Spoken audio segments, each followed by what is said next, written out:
welcome back. Well, yesterday I got the opportunity to see Democrats and Republicans, their rivalry up close, but instead of the typical partisan fighting we see on Capitol Hill, the two sides faced off on the field for their annual Congressional baseball game for charity.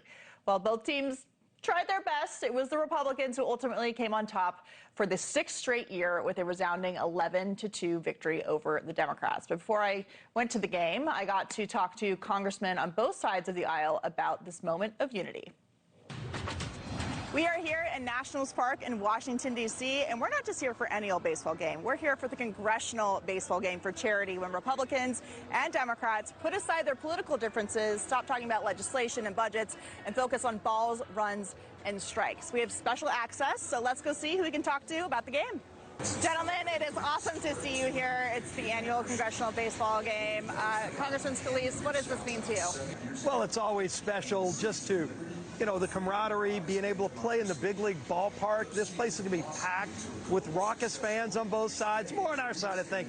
But it's also, look, we love competing. We want to beat these guys, but we're raising over $3 million for local youth charities, too, and that's special. So, Congressman Panetta, you look like you're ready to play the game. We were talking about how you're going to warm up. What does it mean for you to be playing in this game tonight? Bipartisanship, right? Look, absolutely. I mean, there's not many perks, but one of the few perks is being able to play in National Stadium. And look, I think Steve will say the same thing.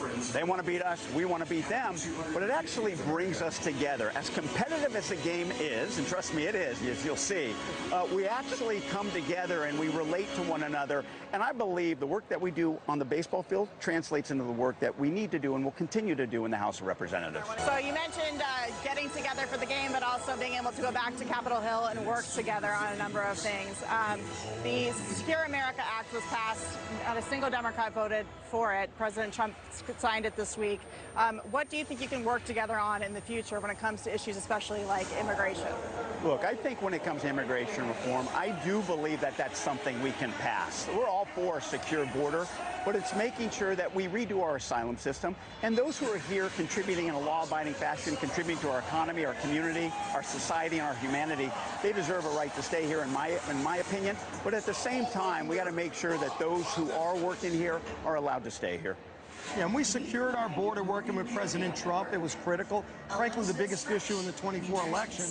And now we've got other problems. We want to keep working on reducing crime, producing more energy, keeping taxes low, getting rules and regulations to make common sense so that we can create more jobs. So a lot of things that we're still working on.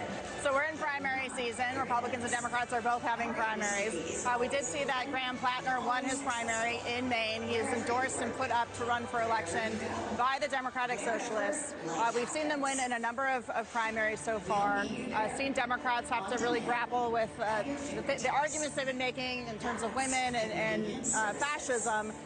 What's your opinion on the state of the Democratic Party, given that these far-left candidates continue to win in these primaries? Look, I think it's not all primaries. You look at my primary, you look at California primaries, you have a top-two system there that really creates the more middle-centric Democrat coming out of that state.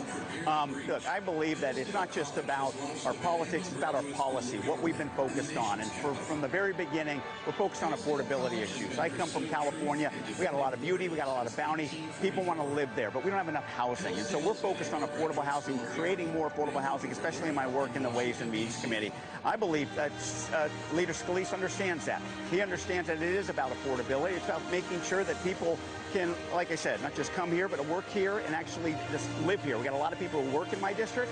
They need to be able to live in my district. So, Congressman, how are Republicans feeling ahead of the midterms? Obviously, you're in charge of the House. There's a lot that has been accomplished, but people are asking what the issues are, and there's a lot of time between now and November to discuss the things people care about. Yeah, there's going to be a lot of aggressive races. We all know, midterms are always competitively fought. I'd much rather be where we are than where the Democrats are, frankly, because we're going to keep working on lowering costs, on getting the country back on track, on securing the border.